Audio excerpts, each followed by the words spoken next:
Hello friends, I am Aprati. Welcome back to our channel plants space. आज हम share करेंगे gerbera plant.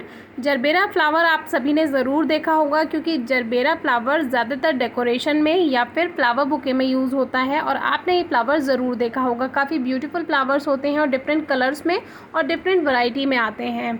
ये जो प्लांट है काफ़ी सेंसिटिव प्लांट होता है और इसमें सबसे ज़्यादा अटैक होता है फंगस का, और फंगस होने की वजह से ये प्लांट बेकार होता चला जाता है। और सॉइल इसकी वेल ड्रेन बनानी चाहिए, यानी कि ऐसी मिट्टी जिसमें पानी होल्ड ना हो, नमी रहे। आप उसमें पानी देंगे तो हल्की नमी रहनी चाहिए, या बारिश में अगर प्लांट रखा हुआ है तो वेल ड्रेन सॉइल बनाना और ड्रेनेज सिस्टम अच्छा रखना ज़रूरी है। नहीं तो अगर पानी इसमें भर गया तो फिर इसमें ओवर मॉइस्चर होगा, ज़्यादा नमी होगी, उसकी वजह से फंगस लगेगी और प्लांट धीरे धीरे ख़त्म होता चला जाएगा। जरबेरा के प्लांट वैसे तो हर मौसम में ग्रोथ करते ही रहते हैं, इसमें न्यू लीव्स आती रहती हैं, यानी कि ये पेरिनियल प्लांट हैं। लेकिन समर में इसको थोड़ा बचा कर रखना होता है, क्योंकि ओवर हीट से प्लांट को बचाना होता है। और गर्मियों में आप इस प्लांट को ऐसी जगह पर रखें जहाँ पर सेमी शेड हो, यानी कि हल्की धूप मिलती हो, या फिर सुबह या शाम की हल्की धूप मिलती हो। दोपहर की तेज़ धूप से गर्मियों में और रेनी सीजन में इसको बचाना होता है, क्योंकि जब मिट्टी में नमी होती है, जैसे हम वाटरिंग करते हैं, शाम को पानी देते हैं पौधों में, तो नमी रहती है मिट्टी में, और जब दोपहर की तेज़ धूप उस मिट्टी पर पड़ेगी तो मिट्टी गर्म होगी और फिर रूट्स बर्न होने लगती हैं, और इसी वजह से भी फंगस होती है। और रेनी सीजन में तो ह्यूमिडिटी होती है, उस वजह से भी फंगस इसमें बन जाती है। तो इसीलिए रेनी सीजन में और गर्मियों में इस प्लांट को थोड़ा सा आप ध्यान रखिए। ये जो है बहुत तरीके से तैयार होते हैं, जैसे कि टिश्यू कल्चर से ये तैयार होते हैं, मल्टीप्लिकेशन से ये तैयार होते हैं, और इसमें डिफरेंट कलर्स और डिफरेंट वैरायटी भी होती हैं। जैसे कि कोई सिंगल फ्लावर होता है, कोई डबल फ्लावर होता है, और इसमें जैसे कुछ पत्तियां छोटी होंगी, कुछ बड़ी होंगी, इस तरह से डिफरेंट वैरायटी आती हैं। और ड्वार्फ और मिनिएचर इस तरह से भी इसमें प्लांट आते हैं, जिसके फ्लावर्स छोटे रहते हैं, वो ड्वार्फ होते हैं, यानी कि जो ये पूरी स्टिक रहती है, टहनी रहती है फूल की, वो छोटी सी रहती है। किसी किसी में बहुत ज़्यादा बड़ी टहनी रहती है और किसी में मीडियम टहनी रहती है। तो इस तरह से ये वैरायटी पर डिपेंड करता है।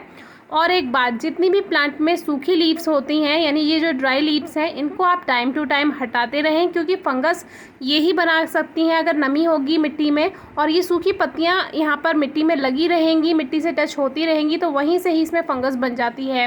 क्राउन पोर्शन को ऊपर रखना है मिट्टी में, यानी कि जो सेंटर पोर्शन होता है प्लांट का, जहाँ से कलियाँ बननी शुरू होती हैं, उसको थोड़ा सा मिट्टी में आप ऊपर रखें। जब प्लांट आप नर्सरी से लेकर आते हैं और पॉट में लगाते हैं तो थोड़ा सा ऊपर ही रखना चाहिए, क्योंकि फंगस वहीं से लगती है।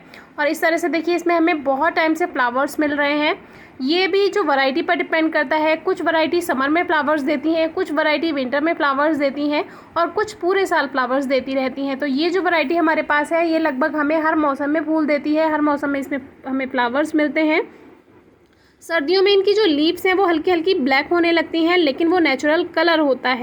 लेकिन जब फंगस प्लांट में लगती है तब भी लीव्स ब्लैक होने लगती हैं, तो उस बात का भी आप ध्यान रखिए कि वो नेचुरल है या फिर वो फंगस की वजह से हो रही हैं। और नमी आप देखिए, हम नमी का इस प्लांट में सबसे ज़्यादा ध्यान रखते हैं। इसमें आपको कुछ ये ग्रे कलर के छोटे छोटे इंसेक्ट दिखाई देंगे। इस पर एक वीडियो हमने शेयर की है, आप डिस्क्रिप्शन बॉक्स में वीडियो ज़रूर चेक कीजिए कि ये हमारे प्लांट के लिए, हमारी सॉइल के लिए ठीक है भी या नहीं।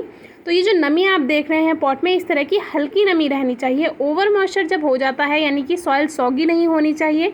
अगर सॉइल सॉगी होगी, उसमें बहुत ही ज़्यादा नमी होगी, तो ये प्लांट 100% गलने लगेगा।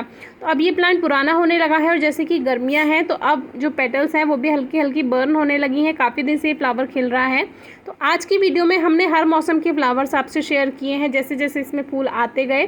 तो इस तरह से डिफरेंट शेड्स भी हैं, जैसे कि यही प्लांट हमें गाजरी शेड भी देता है हल्का सा, और यही प्लांट हमें पिंकिश, यानी ये जो फ्लावर है इसमें पिंक शेड है। जो स्टार्टिंग में फ्लावर दिखाया उसमें हल्का सा गाजरी शेड था।